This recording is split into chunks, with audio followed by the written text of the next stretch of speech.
Hi guys, this next topic is going to be on equivalent expressions. So equivalent means equal. So we're just going to go through, we're going to try substituting, see what happens. It's also going to refresh some of our properties that we already learned. It's just a good little summary of the stuff that we've already learned, distributing and combining like terms. So we're going to start in on exercise 1.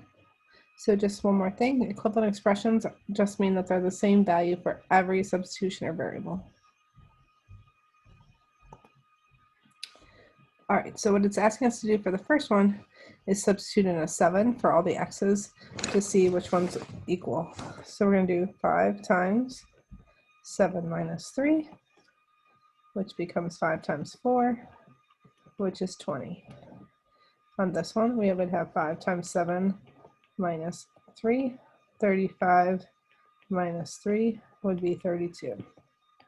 So those are not equivalent. 5 times 7 minus 15 is 35 minus 15, which equals 20. So currently I have the first and the third that are equivalent. You try 0 and then try 1.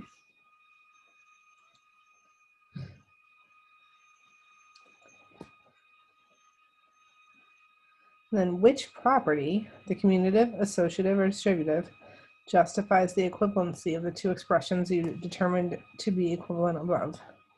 So why did we think the first column and the third column were equal? Was it because when we changed the order they were the same, when we moved parentheses they were the same, or when we multiplied to get rid of parentheses they were the same? Good, hopefully you're agreeing, and it was distributive.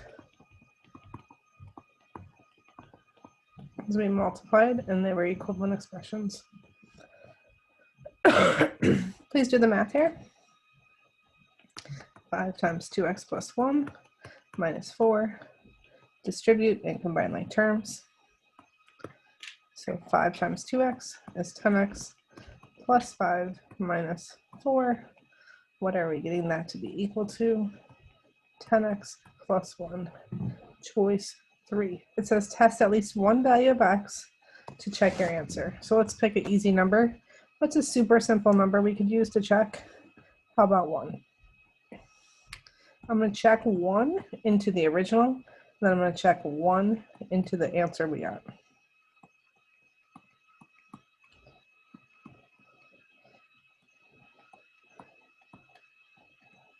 So we get 11 here.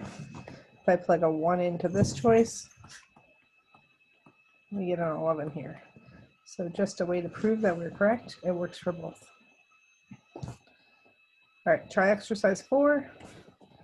We're going to distribute, combine like terms again. You can pause it if you want, try it, and then see if we agree. So if you want to pause it, feel free, try it yourself. Don't copy me, I've done this a few times.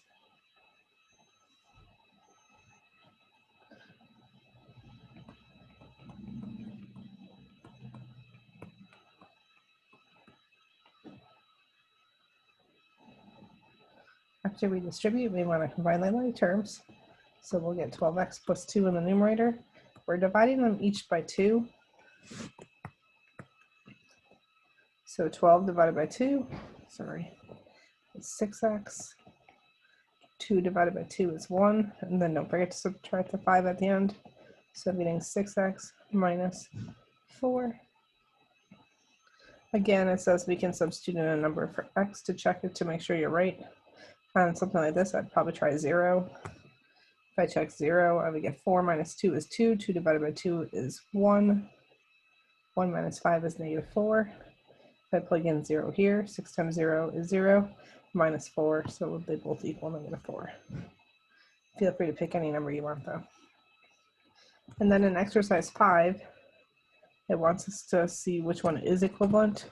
So your best bet is to go through the multiple choice and try each of them to see which one works. 2 times 8 is 16, so that's out. 5 times 2x is 10x plus 15, so that should be the right answer. Here we get 25x plus 15 and 10x plus 50. Always a good idea to do all the choices just to make sure that choice 2 is correct. I'll have you try some of these on your own, and then I'll give you an answer key so you can check your answers.